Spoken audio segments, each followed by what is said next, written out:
Concernant le nucléaire, à présent, lors de sa dernière visite officielle en 2021, le président de la République avait reconnu que la France avait, je cite, une dette envers la Polynésie. Ce qu'attendent les associations d'anciens travailleurs aujourd'hui, ce sont des excuses. Est-ce qu'il n'est pas le temps aujourd'hui d'apaiser cette page de l'histoire commune?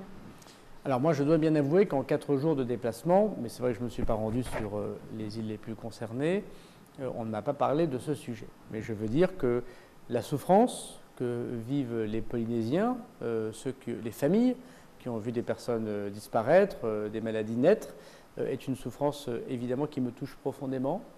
Et je crois que nous devons continuer avec le ministre des Armées qui est en charge du dossier, avec le centre de mémoire. Quand j'étais ministre des Comptes publics, je suis venu ici et c'est en tant que ministre que j'ai donné au président Fritsch la possibilité d'avoir ce terrain et cet immeuble pour avoir aussi un centre de mémoire, l'accompagnement que souhaitent les Polynésiens tout en regardant vers l'avenir. Alors ce n'est pas à moi de formuler encore une fois des mots qui sont ceux du président de la République, mais je veux constater avec vous que tous les engagements pris il y a 2 ans sont tenus, tous ceux du président de la République. Est-ce que vous comprenez cette attente des anciens travailleurs, qui est un peu plus humaine finalement? Moi, ce que je constate, c'est le concret. Vous savez, on dit beaucoup qu'il n'y a pas d'amour, il n'y a que des preuves d'amour. Il y avait 150 dossiers qui avaient été déposés en quelques années. Et je constate que ce qu'a fait le haut-commissaire avec ses équipes, le Aller Vert, composé de Polynésiens, c'est une multiplication déjà par 2 du nombre de dossiers de personnes qui touchent de l'argent et de l'accompagnement.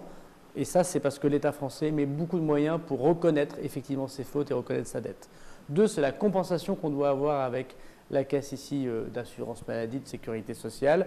Le président Brotherson, dans son discours politique général, a demandé une mission de la part de l'État français. Elle sera envoyée ici. 3, est-ce qu'il y a des cancers intergénérationnels? Est-ce qu'il y a des cancers après les personnes qui ont vécu les essais nucléaires, qui évidemment étaient un moment d'autonomie stratégique de notre pays, mais qui ont eu des conséquences très négatives pour une partie de la population. Il y a des études qui sont en ce moment faites par des Américains au Japon. Il faut que nous puissions continuer à regarder les choses. S'il y en a, il faudra prendre nos responsabilités. 4, les gens ont-ils des compensations financières? Oui, et ils en ont, vous le savez, tous ceux qui sont reconnus comme dossiers. Il y a du porte-à-porte aujourd'hui qui est fait par les fonctionnaires de l'État français, par des Polynésiens qui travaillent ici au Saria. Et moi, je voudrais les remercier.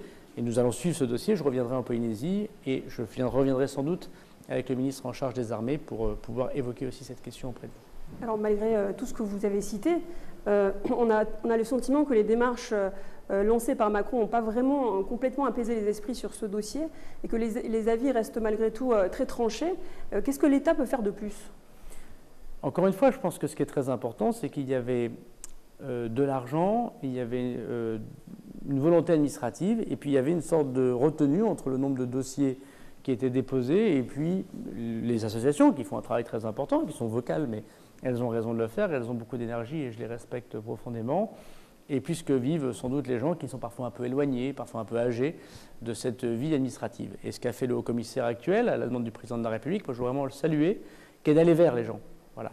Et donc laissons terminer cette période d'aller vers où chaque porte est ouverte par des fonctionnaires de l'État français pour dire voilà, nous avons effectivement une dette, vous devez remplir un dossier, si vous ne savez pas le remplir, on va le remplir avec vous.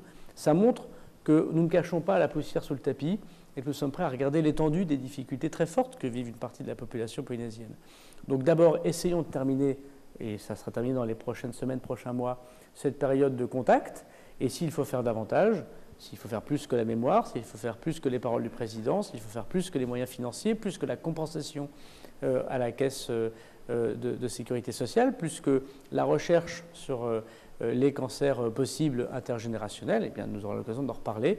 Encore une fois, je pense que la souffrance des Polynésiens ne peut évidemment être ignorée par personne, et en tout cas pas par moi.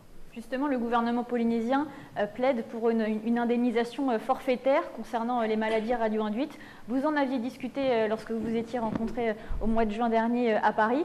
Aujourd'hui, quelle est la position clairement de l'État sur cette question-là? Mais le président Brotherson a demandé une mission que nous lui avons accordée, une mission avec des gens indépendants de l'État français qui vont venir ici. Et voilà, juste après ma venue, ils seront là au mois de septembre. Attendons les conclusions de cette mission et je reverrai le président Brotherson à Paris avant que je revienne moi-même à Papeete pour que nous décidions de la suite. La prise en charge des maladies radio-induites, elle est estimée à 100 milliards. C'est un chiffre que vous avez déjà dû entendre.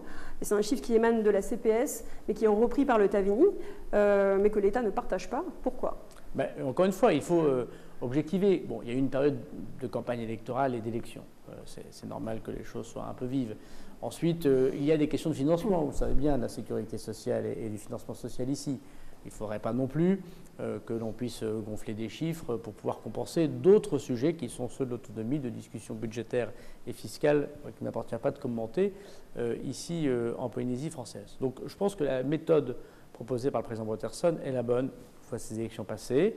Objectivons combien de personnes, qu'est-ce que scientifiquement il est tout à fait constaté, comment on doit compenser, combien on doit compenser. Encore une fois, je pense que ces résultats seront connus dans pas très longtemps.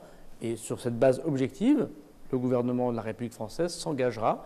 Vous savez, il y a déjà une compensation, quasiment 8,5 millions d'euros de francs, 8,5 millions de francs, pardon, pour la compensation à la CPS. Et donc, une fois qu'on aura cette mission, on verra si cela suffit. Donc, vous êtes d'accord pour vous mettre autour de la table et faire une étude commune avec le pays pour se mettre d'accord sur ce chiffre-là? On est d'accord pour effectivement faire l'ensemble des critères objectifs qui nous mèneront à ce que ce dossier, qui ne sera jamais vraiment derrière nous, parce qu'il touche les Polynésiens, encore une fois, dans leur chair et dans leur cœur, puisse nous permettre désormais de voir l'avenir. Parce que je pense que ce qui compte pour les nouvelles générations aussi, c'est de ne pas oublier le passé, bien évidemment, de solder ce qui doit être soldé, d'accompagner les personnes et de regarder l'avenir. Parce que moi, ce que j'ai vu en Polynésie depuis 4 jours, c'est quoi? C'est des agriculteurs qui veulent du foncier pour pouvoir vivre de l'autonomie alimentaire du pays. Aujourd'hui, vous ne produisez que 35% de votre alimentation. C'est très très peu, c'est trop peu. C'est la lutte contre le réchauffement climatique qui effectivement fait des possibles rapatriés climatiques. C'est l'accès à l'école et à l'éducation, c'est l'accès à la santé incontestablement. Et puis aussi c'est la position de monopole. Moi, la vie chère en Polynésie française, ça ne peut pas être, me semble-t-il, qu'une donnée fataliste. Et moi je veux dire ici que j'entends le président Botterson quand il nous invite à lutter contre les monopoles économiques.